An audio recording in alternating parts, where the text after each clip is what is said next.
You're watching Wall Street Confidential. If you've been watching since the beginning of the year, we've been talking about acquisitions, mergers in the banking sector. And now today we've got another one with Bank of America and Merrill Lynch. And Jim, I've got you here. Right. Thanks so much. Right. Talking about where do we go from here? Okay. First, why haven't there been more mergers? Yeah. Why did AIG get to 6 without anything happening? Why did Nobody Washington wants Mutual Lehman. get to 2? Why did Lehman go to 0? And the answer is very clear. It has to do with the marks, where their portfolio is marked. Lehman Brothers' portfolio is marked down 30%. That's not enough because people began to realize that maybe that's a very unrealistically high mark. The government should have come in and say, listen, guys, you got to be more realistic, but Fold basically snowballed or stonewalled, whatever he did. We don't know what he did. But Lehman never marked correctly. Washington Mutual never marked their bad loans correctly. Wachovia, I'm going to talk to Bob Steele tonight, Wachovia marked their bad loans correctly. Citigroup hasn't marked their bad loans correctly. So none of these companies, AIG was totally off the mark of what it thought. I mean, they were saying that they only had $500 million in exposure as least recently as December, and now they're talking about having to have raised $60 billion since that $500 million. So obviously their marks were quite wrong.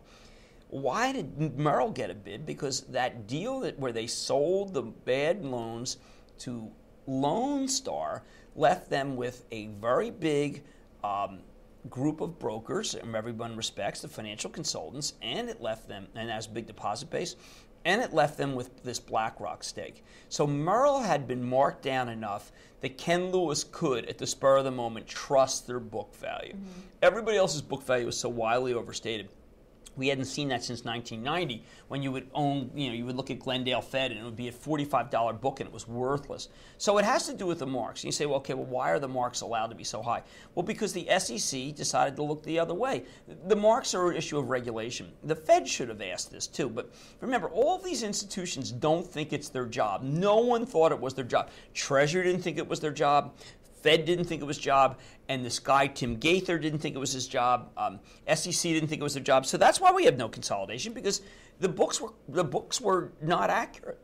So it ultimately comes down to being honest and disclosing and taking basically accountability for right. yourself. I mean, Fold was the worst at this. I mean, Fold really, it's not good to speak ill of the dead, but Fold really, really was perhaps the worst violator other than Bear. And AIG was really terrible, but at least AIG, they threw out Marty Sullivan. AIG, everyone, I keep referring to this December 6th full day analyst day because I keep going back over that, when they said they only had $500 million exposure to bad mortgages and to CDOs, and they had $60 billion. So, I mean, obviously the marks are quite wrong. All right. I don't want to open up a whole new can of worms here, but Bank of America, they seem to be the one that they bought Countrywide, now it's Merrill Lynch. Well, Can they absorb this? Bank of America has a big deposit base. And apparently, for whatever, better or worse, they were a better lender. All right. Short and sweet. Thanks very much, Jim Cramer. This is Wall Street Confidential. Stay tuned.